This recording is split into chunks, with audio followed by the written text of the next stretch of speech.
Good afternoon, everyone. David Paul speaking. It's a quarter to 4 UK time, which is a quarter to 11 New York time. As you can see, we've had a superb few days on VectorVest US and, of course, on VectorVest UK. So we have a up situation. The short-term trend is up. The longer-term trend is up. And as the buy-sell ratio bounded out of the blocks, we got a confirmed up in the US 3 days ago. Look at the number of advances against the number of declines, and VectorVest advocates buying safe undervalued stocks that are rising in price at this time. It's been a great few days, and if we have a look at the SPX, we can see that the SPX in fact has pushed up now. I'm going to put on fibs here. Now the fibs are not for everybody, but nevertheless many major market participants will be looking at them. And if I draw a Fibonacci retracement from that high to that low, we can see that this market stopped at the 61% retracement and made a little double top there and came off and is now pushing through that. We had a close above it, and today if we close, we've still got a long way to go on the American market, folks, then we can easily get up somewhere here, and the next level up is a 78% retracement, and that level would be an S&P level of 3130, and there is a confluence of many fib projection techniques somewhere to the north of 3100. So we can, and clearly with the ranges in these markets, that can happen in a few days. So let's see what happens today, but nevertheless markets looking exceptionally strong. I've been long of the S&P myself. I'll show you if I can get rid of the lines now. It was based on one of my spring setups, and I spoke to people about it, in fact, at our West of England user group last Thursday night, and that is the daily chart. Now if we look at this range, let me get my line. If we look at this range from here to here, that low, folks, was exactly 78% of that. But more importantly, the market came down and took out that particular low, and that's a setup made famous by a gentleman by the name of Richard Wyckoff. The trend was up, and the market pulled back after 2 scary days, and it actually turned here. Now, I watched it on the VectorVest real-time platform. I watched it on a 30-minute chart. I watched it make a rising bottom on the 30-minute chart, and I bought it, and I have to tell everybody, at 2777. And I'm nearly up 200 big points on that. So that's a particularly good setup from an old analyst by the name of Richard Wyckoff, who I've got a great deal of respect for. This gap opening was quite something on Monday. It really was. And on Monday, that's when the buy-sell ratio bounded up. And on Monday morning, 1,800 of the 8,000 shares traded upwards. That's, I believe, quite a record. So I think that this can, in fact, if we can get substantially through this highs, we can get to 3,100 here relatively quickly.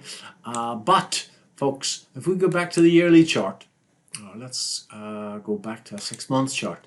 Take off all the lines off.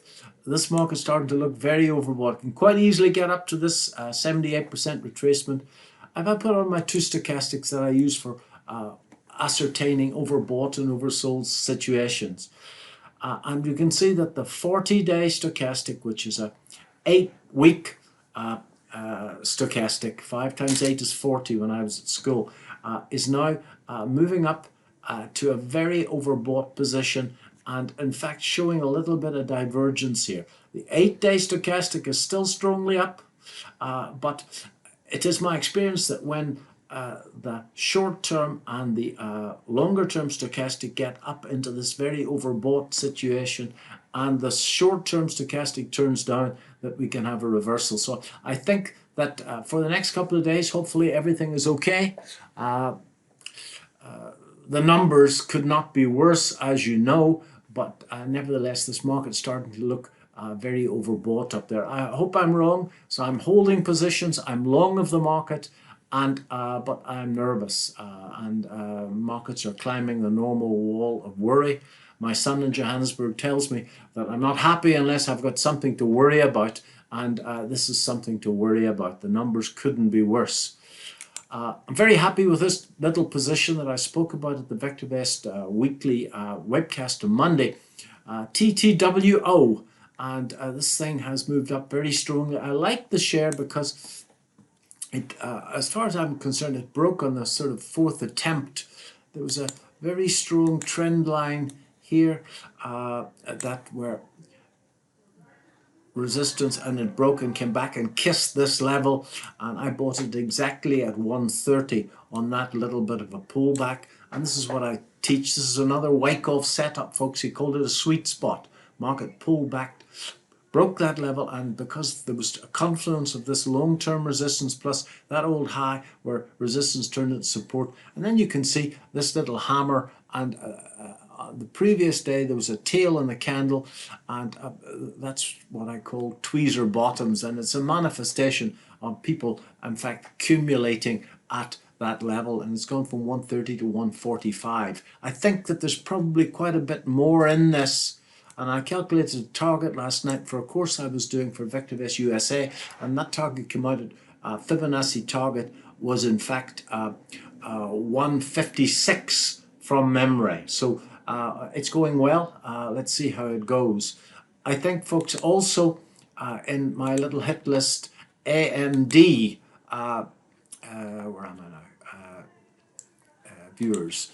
AMD starting to move up very strongly indeed. And if we look at AMD here, and get rid of stochastics for a second, we've got this brute of a cup and handle pattern that's starting to form here. And I've said for a very long time, folks, if we can get through and a couple of closes above this level, which hopefully it can do, then this bit should be repeated. In other words, this bit here should repeat it. So that could be easily a textbook cup and handle pattern that's got quite a long way to go on the upside. So quite excited about those. And I'm still holding Microsoft, and I'm still holding a couple of stocks. And I've got Lululemon, which has done okay over the last couple of days. Lululemon's been a really good provider for me over the last couple of years. I'm still saving up for one of their gym kits, although my gym is closed. So steady as she goes. As I say, or as my son says, should I say, that I'm not happy unless I've got something to worry about. The trend is strongly up. All the measures of the trend on VectorVest are up. But I think we'll face a great deal of resistance here, somewhere around the 31.30, 31.50, and just watch the market when it gets up there. I'll do another one of these on Friday, but for now, all is good. We have no idea what's going to happen next, folks. All we can do is to follow some simple rules, and those of you that have been trading for a while will know that that's far from easy. On the YouTube channel, I put up a lecture that I did on trading psychology. I did it at the Johannesburg Stock Exchange, and that was my son's company opening event. I think the content is good, but if you watched it, you'll know I look pretty haggard. That's because I just got off a flight from London to Johannesburg about an hour before I did that talk. They brought the suit to the airport. I jumped into the suit. I think the content is good, but I looked like, as my old dad used to say, like death warmed up. So please excuse me for that, but I think the content is good. So steady as she goes. Thank you very much indeed.